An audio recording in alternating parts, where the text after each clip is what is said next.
afternoon. The song kind of choked me up a little bit, so it's going to take me a second to recenter here.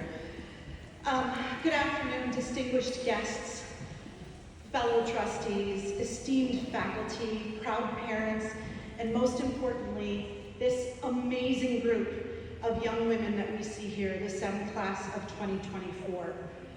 I am both proud and humbled to stand before you today as your commencement speaker, filled with excitement and not just a little nostalgia for my own SEM graduation almost 40 years ago. Being here with you today is an honor for which I am extremely grateful and an opportunity that I deeply cherish. As Helen said, my name is Erin O'Brien and I'm a member of the SEM class of 1986, as well as currently represent the trustees as vice chair and an active alumna of the school. Today marks a special occasion in all of our lives. For you, our newest SEM graduates, as you close this high school chapter of your lives and advance to your next adventure in university or whatever you choose to do next year.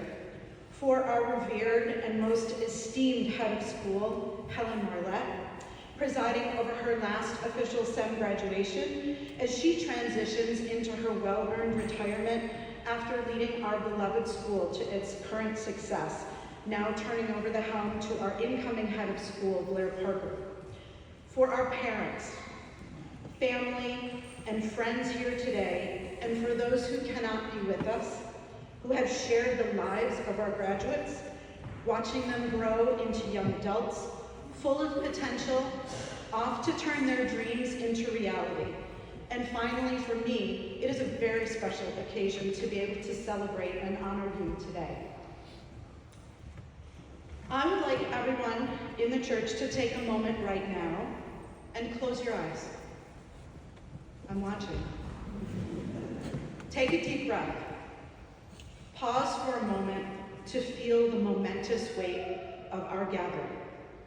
Keep your eyes closed and feel inside you close to 175 years of young women educated at SEM. Feel them cheering our new graduates on, supporting them through the ages, holding these young women securely in the SEM embrace as they launch their lives. On the doorstep of our 175th birthday, SEM's history is no small thing.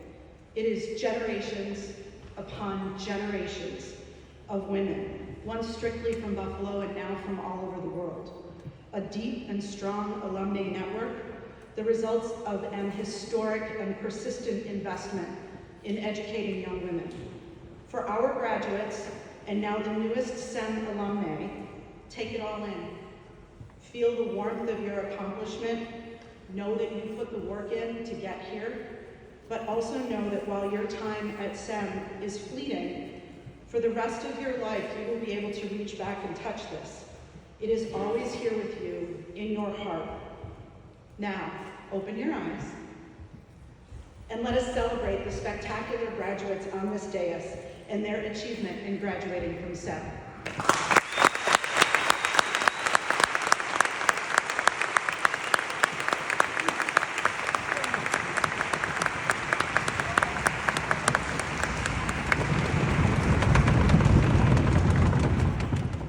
While this speech is certainly not about me, I would like to take a brief moment to step back in time to when I was a SEM student. I was a pretty typical SEM girl. I played field hockey.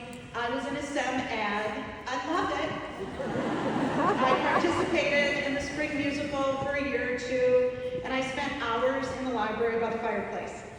I was not the most academic kid. I preferred acting out the parts of Shakespeare's Julius Caesar in Mrs. Simon's English class, but I was really way more concerned about which Canisius and Nichols boys were going to be on the parkway at 3:15. My cherished class of 1986 was also a bit feisty, as Mrs. Marlette said to us at our 35th reunion.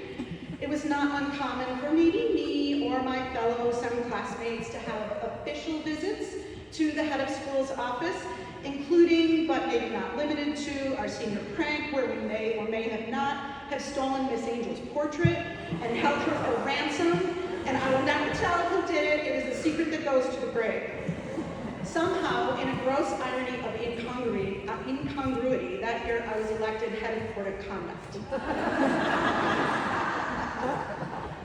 Post-SEM, my education journey has been one of lifelong learning of almost 40 years.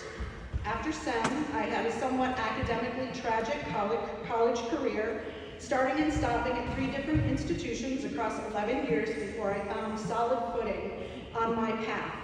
I made some interesting life decisions in my early 20s, and I attended the School of Hard Knocks for a while. I finally finished my bachelor's degree in my late 20s, quickly acquired an MBA after that, worked at IBM for 14 years, and then moved to work at the University of Buffalo, where I've been for the last 11 years, working with students just like who you are going to be in the next couple months. And as Helen said, as of 3 weeks ago, where I also received my PhD after 6 long, hard years of work, pursuing it while balancing a family and progressing a full-time career. I offer up my own story not to shine a light on myself on the day when we celebrate your achievement and future, but I offer it as an example of the ebbs and flows of success and failure, and as evidence of how each success and failure set me up for the next stage in my life, always moving me forward and upward. I've been given great gifts in my life, and I have foolishly squandered many of them. It's only with age and experience have I acquired the wisdom to recognize the gift before it's too late. The gifts came in many forms, as people, as experiences, as opportunities, as what appeared to be abject failures. I've failed in life, I've failed in love, I've failed in school, I've failed in business, I've failed in my career. In their essence, all these failures have shown me what not to do. The gift in each has been like the opening of a door or drawing back of curtains. They showed me what I was meant to do was more and better. If I had been handed the knowledge of what to do before I went through any of these experiences, I would not have known the joy of knowing that I achieved, and it was not handed to me. I earned every stripe, they're on my sleeves, every stripe I had. Was it hard? Yes. Was it frustrating? Yes, it was. Did I cross the finish line of some things wrapped in a foil blanket, clutching a bottle of water, with scraped and bloody knees, like the last runner in a marathon? Absolutely. But I persevered. I never gave up, even when I thought my world was crumbling to bits.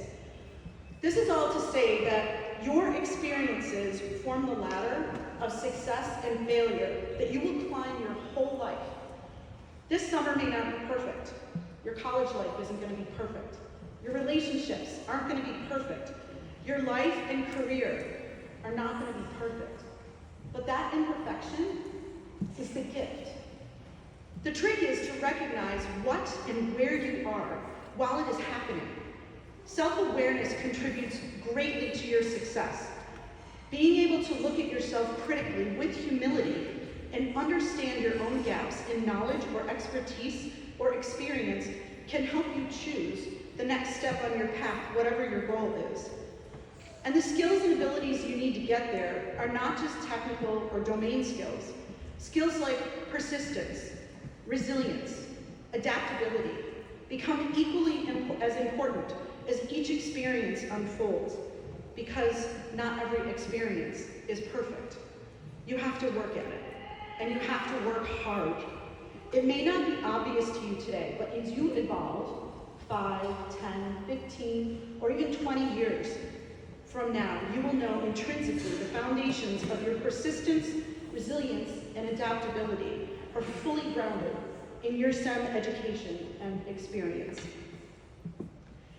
As with all good commencement speeches, I would like to offer you some gifts in the form of wisdom to take with you as you move forward in your life. The first gift I give to you is courage. Courage to use the self-advocacy you learned here at SEM to help yourself and others. Just like when you were a Pathfinder and when you had to get the courage to jump off the high dock into the warm, late summer lake water. Super scary, but once you did it, it was pretty freaking awesome. Be courageous in your actions, your decisions, and your thoughts. Do not accept the status quo. Do not be afraid to succeed. Do not be afraid to envision yourself as the highest reflection of your being, no matter what that being is. Do not be afraid to step into your future, holding your head high with the knowledge that 175 years of STEM women have your back. The second gifts are empathy and compassion, to bring to every interaction in your life, to help you understand that someone else's lived experience is different from yours. And even if you do not or cannot agree, you recognize and respect the position of that other person. Our lives and our society are filled with division and extremism. Be the ones who bridge that division and extremism with empathy and compassion, seeking to resolve and respect differences. The next gifts are honesty and integrity. My father, who passed away in 2020, always said to me, remember your last name, to instill in me an accountability and integrity in anything that has my name on it, my words, my actions, and my deeds. I paraphrase the same to you. Derive your honesty and integrity from whence you came. You started your STEM career by signing an honor code pledge, and integrity is doing the right thing when nobody is looking. You bear the name of the STEM institution, and you are recognized by your honor and your integrity. Live up to that mantle every day. The fourth gift I give to you today is optimism. Be the eternal optimist. Optimism allows you to see past challenges and strife and recognize opportunities that others may not see. Winston Churchill said, the pessimist sees difficulty in every opportunity. The optimist sees opportunity in every difficulty. Listen, life doesn't get any easier, but it's glorious, and it's beautiful in all its flaws. Every step you take now will take you where you are headed, whether you decided on the plan or not. Be the optimist in a room full of pessimists, and you will always be the shining light in the darkness. The penultimate gift I give you is purpose. Find out what you are passionate about and let it drive you. Whether it's a career or a cause or a personal mission, let your purpose be your guiding star. In life, you need to be sure to fill both your bank account and your soul account. Do not neglect the purpose side of the balance. When you are aligned with your true passions, your work will be meaningful and your impact will be profound. The final gift I give you today is choice. This is not a speech about what you can or cannot do in your life. If you choose not to have kids and have a career, great. If you choose to have kids and be a stay-at-home mom, great. If you choose to do both, like I did, great. If you choose to join the military or volunteer for the Peace Corps, great. The point is, whatever it is, it's your choice. You choose. STEM has empowered you to stand up and say, I choose. Don't let others choose for you. Then embrace your choice. In a world that often tries to fit us into predefined molds, remember, your choice reflects your uniqueness, and your uniqueness is your greatest strength. The world needs your diverse perspectives and your creativity and your innovative ideas now more than ever. We come now in this speech to your newly minted obligation, dear graduates, to pay these gifts forward. My brother, an honorary member of the STEM classes of 1986, 87, and 88, says, STEM just makes better women. He says he can recognize us anywhere because we fully embody the spirit of our school. Being part of an all-girls high school is a unique and powerful experience. It is a place where our voices are heard, our ambitions are nurtured, and our potential is limitless. Here we learn to support and uplift one another, to celebrate our successes, and to navigate challenges with resilience and grace. The STEM sisterhood is unbreakable, and the lessons we've learned here together stay with us for a lifetime. You stand on the shoulders of giants. You owe a debt to the women who came before you, and you should pay that debt forward to the women who come after you. SEM's history is filled with women who have made an impact on this earth, both great and small, across a wide array of fields. World-renowned artists and musicians, professors, doctors, lawyers, presidents, CEOs, entrepreneurs, business leaders, athletes, volunteers, stay-at-home moms, teachers, politicians, scientists, engineers, philosophers, chefs, writers, architects, and not the least, those who proudly serve our United States military. And that's just my class alone.